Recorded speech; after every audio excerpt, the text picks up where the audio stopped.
Magandang araw sa lahat, lalong-lalo na sa ating butihing guro na si Dr. Dennis Bilukura. Kami ang pangkat ikalawa. Ako si Binibining Liza May Abranica Banyal. At ako naman si Binibining Jessamine Dayaw. At ngayong araw ay ibabahagi namin sa inyo ang aming mga kagamitang pampagtuturo. Ibabahagi namin sa inyo kung saan ito gawa at kung paano ito gamitin. Una na riyan ay ang gulong ng mga salita o kung sa Ingles ito ay tinatawag na wheel of words. Ang aming kagamitang pampagtuturo ay gawa sa karton, kartulina, at patpat. At ito ay mayroon ding takip ng bote. At ito ay ginamitan ng mga pandikit katulad na lamang ng stick glue at Elmer's glue. Ayan, paano nga ba ito gagamitin?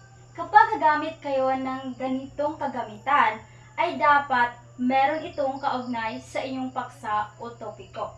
Paano ito gamitin? Napakadali lamang ito.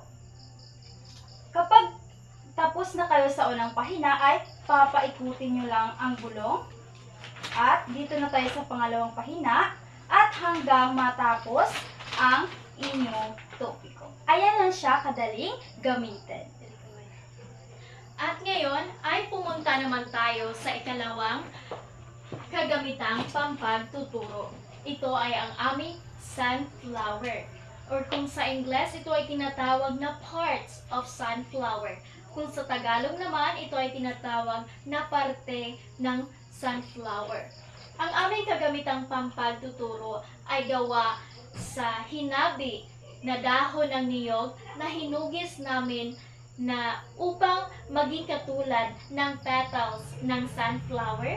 At ito namang nasa gitna, ito ay ang mga bulaklak ng mga damo na makikita lamang sa paligid. At ito ay ginagamitan rin ng karton.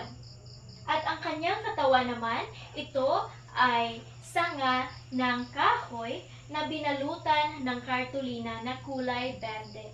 At ang kanyang dahon, ito ay gawa sa karton na binalutan ng kartulina na kulay berde. At ito ay aming nilagay sa isang balde na puno ng bato at lupa upang tumayo ang aming kagamitang pampagtuturo na sunflower.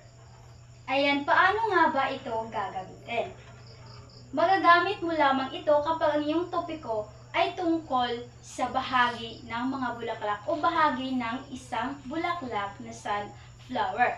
Halimbawa, kapag kayo ay nasa talakayan, ay tatawag ka lamang ng isa sa iyong mga estudyante upang tukuyin nila kung ano nga ba o saan dyan ang parte ang gusto mong ipatukoy sa kanila. Halimbawa, kung saan dyan ang katawan, kung saan dyan ang petals, at kung saan ang kanyang ugat. Ayan lamang siya kadaling gamitin. At yan ang aming mga kagamitang pampagtuturo. Nawa ay mayroon kayong natutunan at nagustuhan ninyo ang aming paglalahad ngayong araw. At yan lamang po, maraming salamat at paalam.